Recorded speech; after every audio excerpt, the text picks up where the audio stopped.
And hello everybody, welcome back to the channel guys. Before we get into today's video, please do smash that like button and subscribe to the channel for daily Rangers content. The Champions League is coming towards a conclusion with the end of the semi-final stage this week, but this is one of the last campaigns in which the competition will be played under the current format. At a meeting in Vienna just over a year ago, the UEFA Executive Committee signed off on a new format. There had been 2 years of intense debate over how it would work and followed several years of politicking between Europe's biggest sides. Now it will be implemented from the start of the 2024-2025 season, with more teams taking part and more games. The continent's biggest sides are likely to benefit from the new format as they fight to qualify next campaign, the first in which the qualification process is based on the expanded completion. Teams from the same nations could also meet far sooner, and there is a world in which fans will be left cheering on their domestic rivals to aid their own hopes. In this video, we'll break down what's changed and what it all means. What will the Champions League look like from 2024-2025? The number of teams competing in the competition will increase from 32 to 36, meaning there will now be 189 matches instead of 125, and the group stage will be replaced by a league phase, otherwise known as the Swiss model. Each team will be guaranteed to play 8 matches in the league phase, down from the proposed 10 after talks in Vienna, of which they will play half at home and half away. The top 8 sides in the league will qualify automatically for the knockout stage. Those finishing in 9th to 24th will compete in a 2-legged playoff to determine who reaches the last 16 of the competition. 2 of the extra 4 slots in the competition will be awarded to nations whose club achieved the best collective performance in the season before. To work this out, the total points earned will be divided by the number of sides competing in European club competitions. This is a notable move away from the heavily criticised 5-year historical coefficients. If the new rules had been applied to the current 2022-2023 season, the 2 extra places would go to clubs from England and the Netherlands. In the 3 of the past 4 campaigns, a team in the Premier League would have received 1 of those additional slots. As it stands for the next season's qualification process, they will go to England and Italy.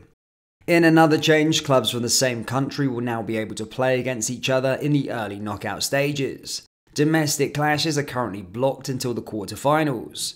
The 8 league-style matches will be spread over 10 weeks, a decision that was made last year, and that will mean the Champions League, Europa League and Europa Conference League will have an exclusive week dedicated to their tournament.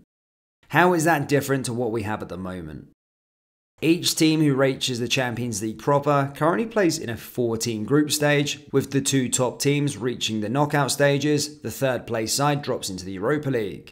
Those who advance then play in the knockout rounds, and if a team can progress through the last 16 stage, the quarter-final, the semi-final, and win the final, they are crowned the champions of Europe.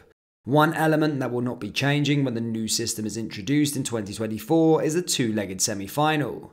The Times reported last year that the momentum is building for 2-legged Champions League semi-finals to be scrapped, with the leading European clubs backing a plan to play the semis and final over a single week in one city. However, that is unlikely to be implemented anytime soon, with UEFA committed to keeping them in place for the foreseeable future. What does this mean for Rangers? While qualifying for the main stage of the competition remains the same, it's unclear if the new system will make things easier, harder, or much of the same in terms of our chances of reaching the last 16. In this season's competition, our performance would have not been sufficient to see us finish between 9th and 24th, and clearly not in the top 8, so we would have been eliminated after the first phase proper. With 8 matches to be played, a huge advantage could be gained from strong performances at home, where picking up wins will give us a strong footing, and a favourable draw could provide the chance for away points as well. It is unlikely we would find ourselves finishing in the top 8 in the coming years, given the level of opposition, but a place from 9th to 24th is certainly achievable, and that would give us 2-legged head-to-head tie for a spot in the last 16. Who will be annoyed?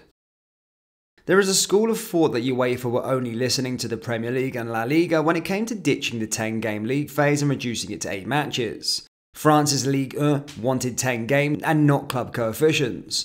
They wrote to UEFA and the European Club Association to say that this is why they reduced their domestic league to 18. They anticipated an increase in European games. They did not like club coefficients though. They wanted one of the two extra places to be given to a domestic champion from a mid-sized league and the other one to the fifth biggest league, so it had 4 spots. Like the top 4 leagues, at the moment the 5th best league is Ligue 1. It essentially boils down to every league being greedy and wanting more, but the new format will offer balance and should encourage teams playing in either UEFA's free club competitions to go as far as possible and earn coefficient points for their country. How will clubs benefit financially? Last week, UEFA suggested that they hoped for a rise in revenue of about 33% for their revamped club competition. The Champions League currently brings in £3.13 billion for each of their 3 seasons between 2021 and 2024.